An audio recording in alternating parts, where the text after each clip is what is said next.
What is going on, ladies and gentlemen? Today we have the iconic, and I do not use that word lightly, we have an iconic HK MP5. I know this is technically an SP5, but saying MP5 makes me happy, so the entire video I am calling this an MP5. If you're brand new to firearms, this thing has been in a million movies, a million video games, a ton of police departments, military, secret service. Like, you could spend days learning all about this gun and reading, and it just has a really, really cool history. Before I get into those features and the unique history of the gun, I need to thank my friend Max. Sexy ass Max is what I call him. This is his gun. He loaned it to me, and I just wanted to say thank you to Sexy Ass Max, and I hope everyone calls him that from now on. Alright, typically we start at the back and work our way forward, but I want to talk about the action a little bit on this gun because it is unique and it is the coolest part of this gun, or one of the coolest parts of this gun. I'm going to start with the action.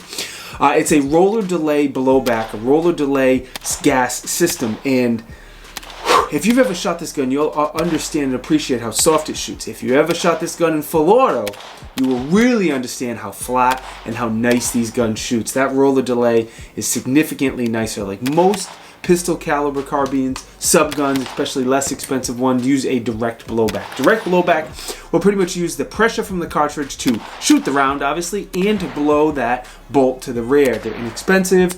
If done correctly, they're reliable, but they're not the softest shooting guns by any means. So the roller delay, I'll give you a quick explanation. There's two rollers inside there. When you shoot, that pressure, those two rollers are held in place for a second before they push in, and that quick split-second delay is what causes, there's a delay when the bolt comes back because of that. Man, I'm sorry.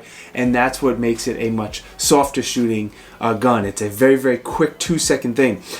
Forgotten Weapons and Mouse Gunner both have a really, really good, detailed, long description of roller delay system. If you want to check it out, the Mouse Gunner one has a really cool diagram if you want to geek out into it a little bit.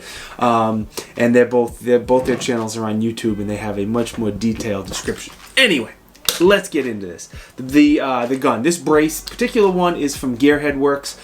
These guns have been around for a long time. They're very popular. Even the offshoots, like the PTR makes them, and Zenith, and Dakota Tactical, and a bunch of other companies make it. So the aftermarket support is great. This is collapsible stock. There's also a brace. Excuse me. No ATF boys knocking on my door. This is a collapsible brace, and there's also folding braces and stocks, and there's a million different options. But this one's from Gearhead Works. I think it is nice. I have no problems with it. But there's low ones, there's high ones, there's a million different options. On these guns, the HK ones anyway, you have two different clips to mount a sling. If you're gonna get a sling for an HK, you gotta use the HK clips. I think that's a law in Germany. I think you gotta stick with that. This sling is pretty nice. It's DMS EG3 sling, and what I like about it is it can easily be converted from a single point sling to a 2-point sling, and that is great, but that's a conversation for another day. But with a gun like this, that is ideal, being able to convert back and forth to the two different types of slings. The lower is polymer. It's fine. The grip's polymer. It's also fine. They're one piece. They feel fine. They work fine. No big issues there. Now, the safety is an ambi safety. It's tactile. It's audible. It's no doubt where it is.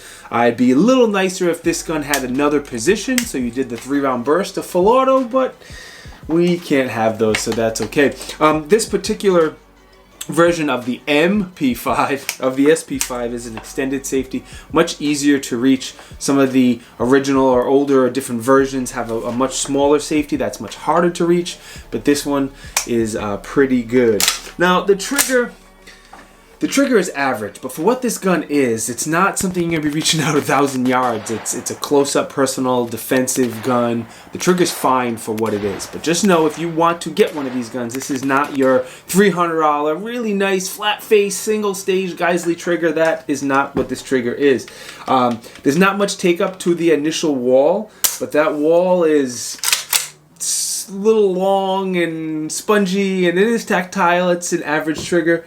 The reset's also slightly tactile, but it's very, very long, and it's a sub gun. It's fine for what it is. So this is what we're going to do. We're going to take a 10-second break so you can hear and see and smell and taste that trigger. If you want to taste it, I don't judge, and I'll be back in 10 seconds.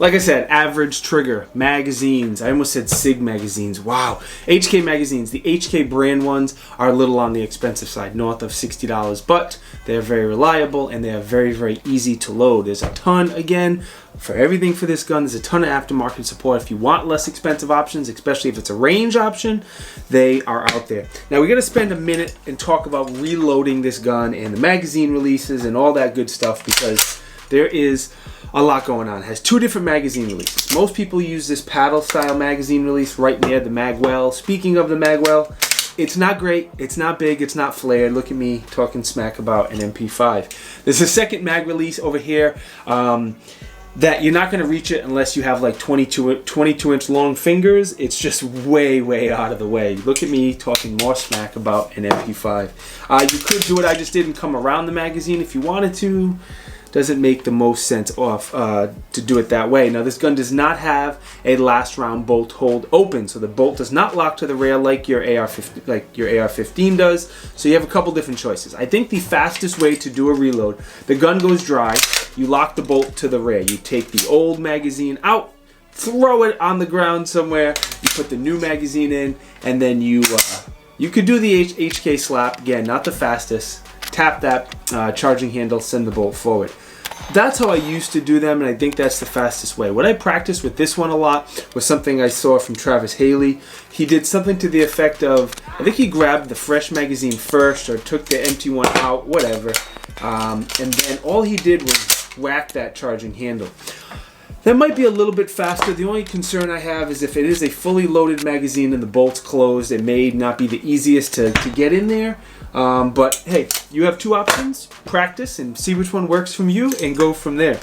The sights. HK MP5 sights are fantastic. In the back it has a rotating drum style sight with four different size apertures. So you could really, these sights are capable of shooting out much further than the 9mm round is capable of being effective too.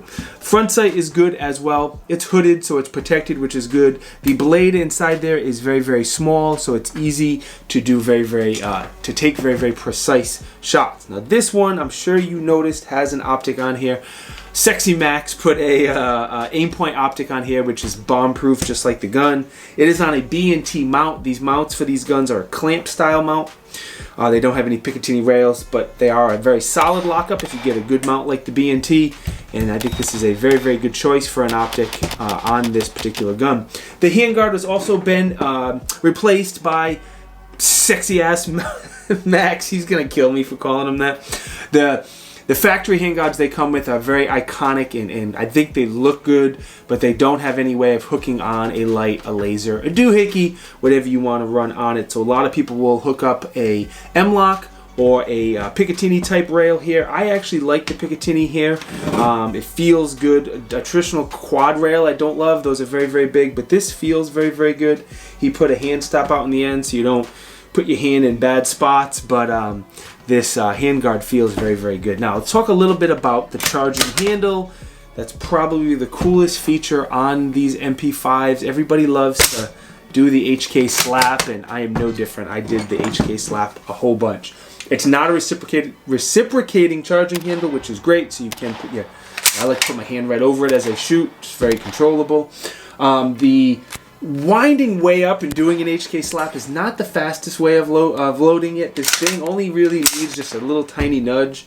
But again, like I already mentioned with the reloads, it's not, the bolt doesn't lock to the rear, so you got to figure out how you want to manipulate the gun, but those are your choices. Moving on up to the barrel. It's a cold hammer forged barrel. It is chrome lined. There's stories out there of these barrels lasting ungodly amounts of rounds. Again, 4 9mm some gun. They're accurate enough. You can go out there and see a whole bunch of information out there. I was easily hitting steel at 100 yards, 6-inch piece of steel at 100 yards, and for something like this, that is more than enough for me. The chamber is fluted, which I am told helps with a more reliable, consistent ejection of the spent cartridge, so there is that. Now, the muzzle device that you see in the B-roll here, this is from B&T as well. This is something else that Max put on the gun, and it helps a great shooting gun shoot that just a little bit much more better. Definitely not needed, but it does help. Now, you have two different types of connections on here. Now, I wish I could have a suppressor. This gun would be a lot of fun and be a great gun to suppress. You have a threaded adapter, 1/2x28 threaded, and you also have a tri-lug on here as well. Both fine ways to add a suppressor if you want to add one. Wow, that's a lot of threads. But you have two different options on there as far as a muzzle device.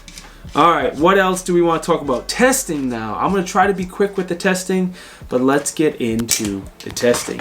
Only put a few hundred rounds through this gun over a few different range trips. Nothing I say or do is going to change the perception of an MP5. They have been out for a long time and they are durable, reliable, just solid guns. Plus, I'm very familiar with the MP5 series. This one, full auto, suppressed, the 16-inch barrel. I've shot pretty much all of them that I can think of. But with this particular gun, I started doing a lot of one-ups. The red dot was a little higher than I'm used to, so I did a lot of one-ups, a lot of transitions from targets to targets, a lot of double taps, then combined all of those double taps with transitions again, just getting used to how the gun feels, how it shoots, that recoil sensation.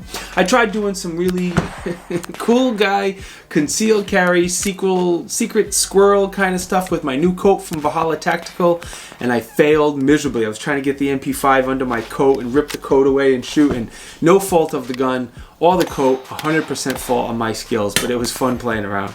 Shot a bunch with the stock open, brace, sorry. Shot a bunch with the brace open, shot a bunch with the brace closed. I did some backpack draws just because it's such a small, compact gun. It would be a great backpack gun. And again, it wasn't fast, it wasn't smooth. I don't off-body carry very often, but I figured I'd do a couple of them to see what it was like. I also shot behind some barricades, well, some fake barricades, just to work on those skills, getting behind concealment. Pretty much more than anything else, so I just did the HK slap. Every single time I loaded the gun, regardless of how inefficient it is, I just slapped and slapped and slapped that charging handle. So based on all of that testing and the knowledge I had on the MP5 before I started this review, the biggest pro for me is going to be that roller delay system. If you've shot one of these, again, if you've shot one of these in full auto, you know what I mean. The rate of fire is fast. It's very, very flat. They shoot really, really nice. It's just one of the nicest. The only gun that comes close is the MPX. They're just really, really great shooting guns. I love the HK slap. That is just fun. I'm a child and I'll do it all day. They're reliable. The aftermarket support's great. I mean, like I said in the beginning, they're just iconic guns. As far as cons, I have two cons. I wish it had a last round bolt hold open. A couple of years ago when SIG, man, why do I keep on saying SIG? When HK re-released this with the SP5 model, I was really hoping they would figure out a way to do a last round bolt hold open, but they didn't because HK hates us. My second con, it's not on the gun. HK does hate us, it's true. I still love them, but that's okay. In the unlikely event someone from HK is watching this video, I know no one from HK is watching this video, but in the unlikely event, we need a HK version of the SIG P365. I love HKs. I carried them for a long time. That thinness of the P365 is why I carry them, but please give us an HK version of the SIG P365. All right, overall, these things are not cheap. I'm going to say that out there just so you know they are expensive guns, but they are very, very nice. If you need a small pistol caliber, carbine, sub gun, truck gun, backpack gun, home defense gun, whatever, this is a great, great option. The highest of the high quality MP5s. The Zenith are okay, the PTRs are okay, the Dakota Tactical are nice, but this is the nicest of all MP5s in my opinion. So if you have the disposable income, it is not a bad way to spend a few bucks. Before you go, wait, don't hit the X yet. I got a couple more quick things. I want to thank that Sexy Beast Max one more time. I hope everyone starts to call him the Sexy Beast. That would just be great. I will put some affiliate links down in the video description if you want to hook me up. More importantly, maybe I can find you a good deal because these things are not cheap. Check those links if you're in the market to get one of these. Swag, check out the swag. We have shirts. We have patches. Again, if you want to support the channel, that is the best way to do so right now. I am on Facebook and Instagram if you want to know what I'm reviewing right now before the review comes out on YouTube. The links to both of my social media pages are down below. Most important, thank you very, very much for watching. It is truly appreciated. Again, if you think I deserve it, like, comment. It's free. Helps the algorithms. Awesome. If you really think I'm great, subscribe to the channel and enable the bell notification. Once again, it's free. It helps me out. And I appreciate it. I will see you guys next time. Peace!